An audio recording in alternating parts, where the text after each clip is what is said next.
Countdown 56 days to go. 56 दिन बाकी हैं फील्ड मार्शल आसिम मुनीर की दूसरी रिटायरमेंट और मुल्क में नए आर्मी चीफ के आने में। अब चलते हैं आज की अहम खबरों की तरफ और आज की पहली खबर इमरान खान साहब का 73वां यौम पैदाइश। जी हाँ, 5 अक्टूबर को इमरान खान साहब का 73वां यौम पैदाइश है, उनकी सालगिरह है और इस मौके पर उनके बेटे कासिम खान ने एक ट्वीट किया और अपने जज्बात कौम के साथ शेयर किए। कासिम खान लिखते हैं, अपने 73वें यौम पैदाइश पर हमारे वालिद इमरान खान अब भी एक डेथ सेल में कैद हैं, 790 दिन अपने ख़ानदान, अपने डॉक्टरों और अपने वकला के बगैर, मगर उनका हौसला आज भी कायम है। हमें हार नहीं माननी चाहिए क्योंकि वो कभी हार नहीं मानेंगे, ये कहना है कासिम खान का। इस बार अगर मैं तजिया करूं तो इस तरह से करूंगा कि यूं तो इमरान खान साहब ने बहुत सारे कारनामे अंजाम दिए हैं, बहुत सारा कंट्रीब्यूशन है उनका पाकिस्तान के लिए, जैसा कि क्रिकेट की दुनिया में पाकिस्तान के लिए इज्जतें समेटना, वर्ल्ड चैंपियन बनवाना, उसके बाद 3 इंटरनेशनल लेवल के कैंसर हॉस्पिटल्स बनाना। दुनिया में शायद किसी ने ऐसा नहीं किया होगा जहां पर गरीबों का 70% गरीबों का फ्री इलाज होता हो, और फिर 2 इंटरनेशनल लेवल की यूनिवर्सिटीज़ बनाना, और फिर एक 2 पार्टी सिस्टम को तोड़कर एक मिडिल क्लास की पार्टी खड़ी करना, 25 साल जदोजहद करना, फिर उसे हुकूमत में लाना और वहाँ पर गरीबों के लिए खुसूसी तौर पर काम करना। आज भी जब आज़ाद कश्मीर के अंदर हकूक़ की लड़ाई हो रही है तो जो पहला दूसरा मुतालबा है वहाँ पर आम आवाम का वो ये है कि हमें इमरान खान वाला हेल्थ कार्ड वापस चाहिए, और कल वो उस हेल्थ कार्ड को लेने में कामयाब हुए जिसे मरियम नवाज़ और नवाज़ शरीफ ने कश्मीर में बंद कर दिया था। मतलब कि इमरान खान ने सिर्फ फॉरेन पॉलिसी में इंडिपेंडेंट अपनी राह नहीं ली, भले वो फ़लस्तीन का मामला हो या हवाई अड्डे, जो जंगी हवाई अड्डे देने की बात हो वहाँ पर एब्सोल्युटली नॉट कहना हो, या कुछ और हो, हर मामले के ऊपर, वो एनवायरनमेंट हो या दूसरे इश्यूज हो, पाकिस्तान की इज्जत में इजाफा किया। लेकिन मेरे ख्याल में उनका एक कंट्रीब्यूशन ऐसा है जो शायद आज दुरुस्त तरीके से ना असेस हो सकेगा, ना समझा जा सकेगा, वो आने वाले वक्त में उसकी अंडरस्टैंडिंग बेहतर होगी।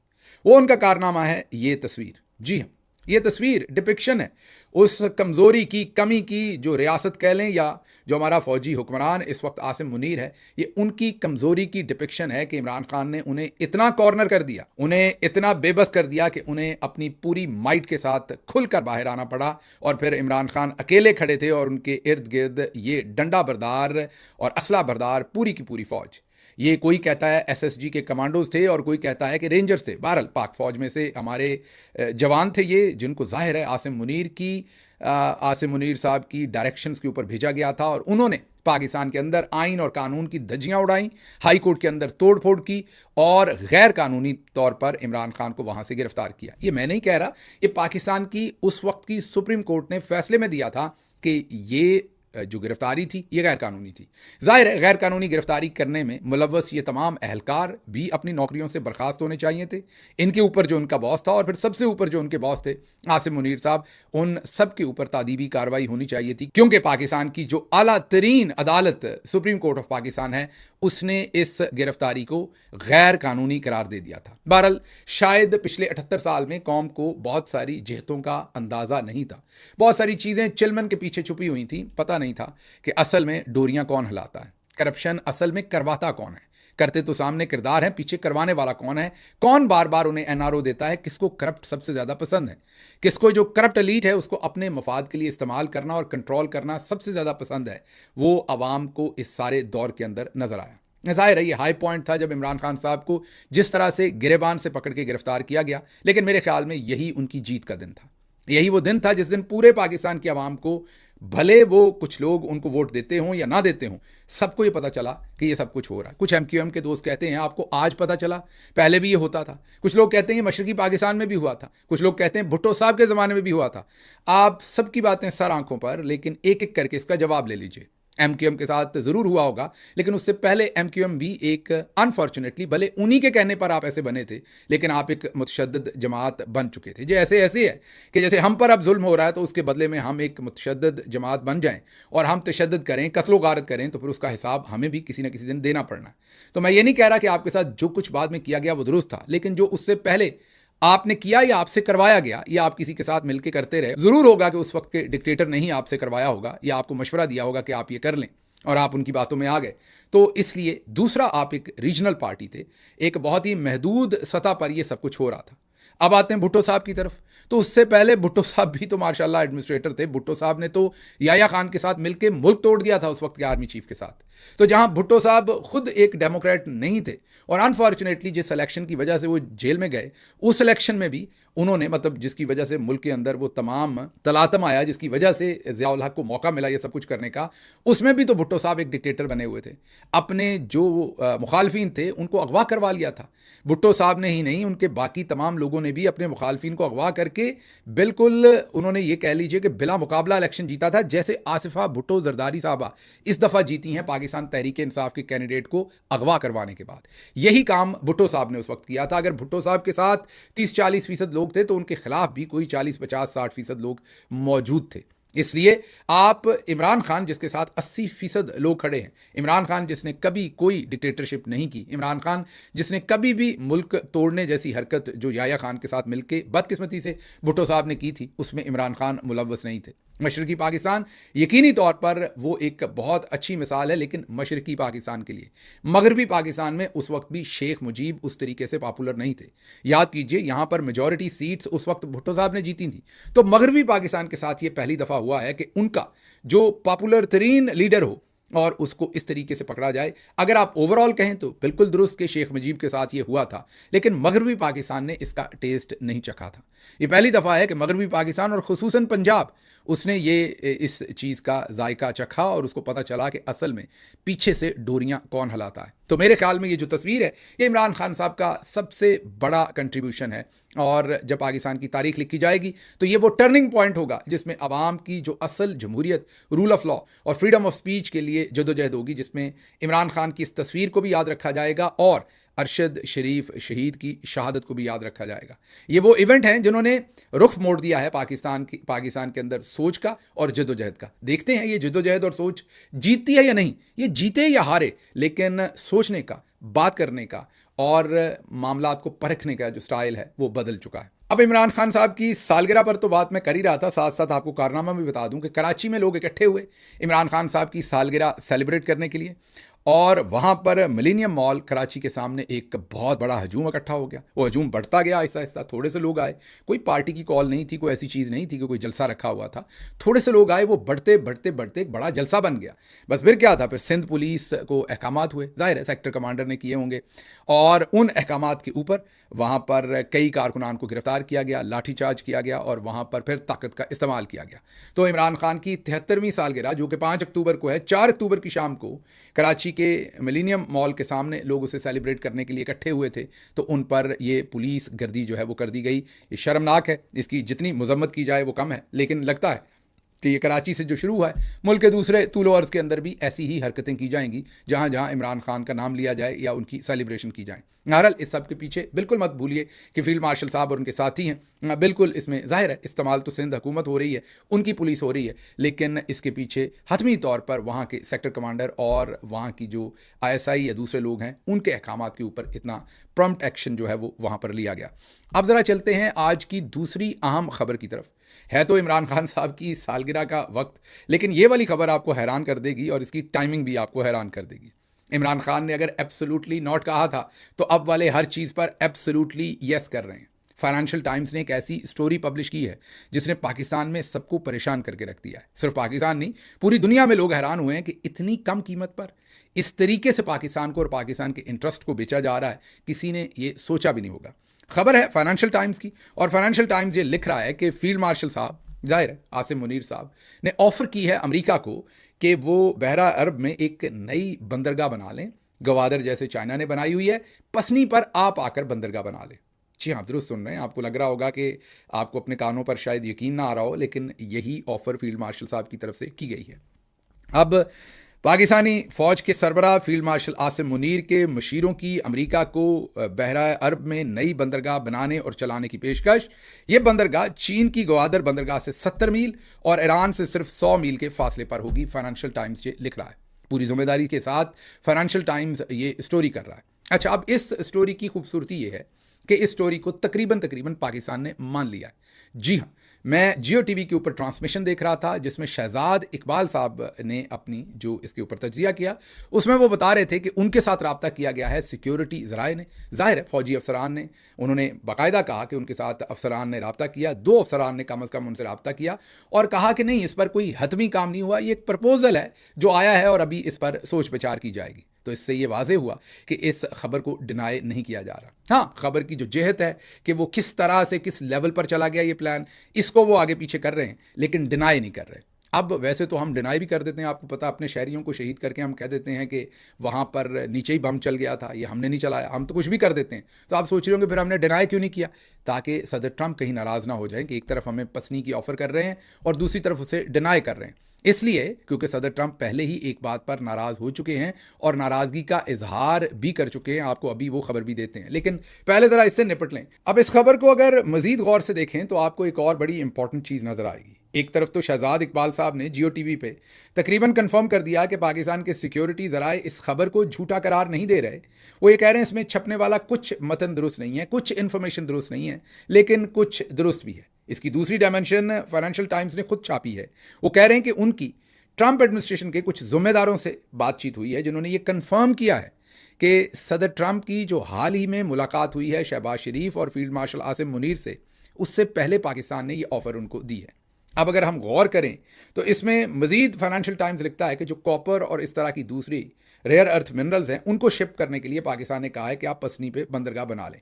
शायद कोई $1.25 की इस पर इन्वेस्टमेंट होगी और अब देखना यह है कि क्या अमेरिका करता है या इन्वेस्टमेंट या नहीं करता। ये खैर बात की बात है। पहले अगर पसनी को गौर से देखें तो ये गवादर से 70 मील दूर है, ईरान के बॉर्डर से तकरीबन ये 100 मील दूर है। अब पाकिस्तान पिछले कई सालों से बलूचिस्तान में होने वाली जो इंसर्जेंसी है, दहशतगर्दी है, BLA कर रहा है, बार बार पाकिस्तान ये कह रहा है कि इसके पीछे हिंदुस्तान है और पाकिस्तान के पास इसके सबूत भी हैं और पाकिस्तान इसके सबूत भी देता रहा है।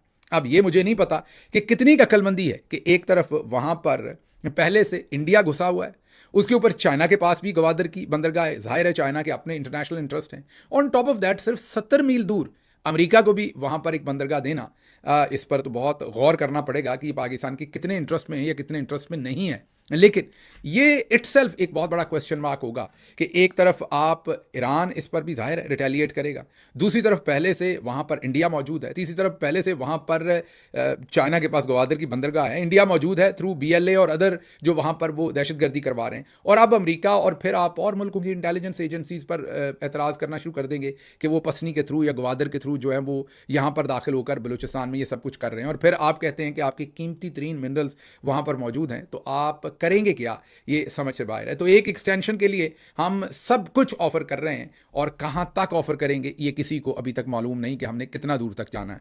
इस खबर को एक साइड पे रखिए, जरा अगली खबर की तरफ आते हैं, वो भी इसी से रिलेटेड है, वो भी फाइनेंशियल टाइम्स ही हमें बता रहा है और वो बता रहे हैं कि मिनरल्स की पहली शिपमेंट जो है वो अमेरिका से पाकिस्तान को रवाना कर दी गई है और वो वहां पहुंच गई है। जी हाँ, ये मिनरल्स पाकिस्तान में कहाँ से निकाले गए, किसने निकाले, कितनी ट्रांसपेरेंसी है नहीं है, इसका पैसा किसके पास जाएगा, वाकई मिनरल्स इसी कीमत के थे जो दिए गए, कोई ट्रांसपेरेंसी नहीं है, किसी को नहीं पता, ना ही इसमें गवर्नमेंट्स इन्वॉल्व हैं। ये चौधरी साहब ने पता नहीं तो इंटरनेशनल मार्केट से खरीद के ना दे दिए हो अमेरिका को मिनरल्स, हमारे इल्म में नहीं है, क्योंकि निकालते हुए तो वक्त लगेगा, और अगर पहले से निकाले हुए थे तो इसमें सूबाई हुकूमत को कितना हिस्सा मिलेगा, ये वाकई मिनरल्स कितने के बिकने चाहिए, इस पर कोई वॉच डॉग है, इस पर कोई इंडिपेंडेंट किस्म की पाकिस्तान के अंदर बॉडी है जो पाकिस्तान के इंटरेस्ट को देखेगी या नहीं, या बस जो दिल करे बादशाह सलामत का वो फैसला करेंगे और उस पर अमल होगा।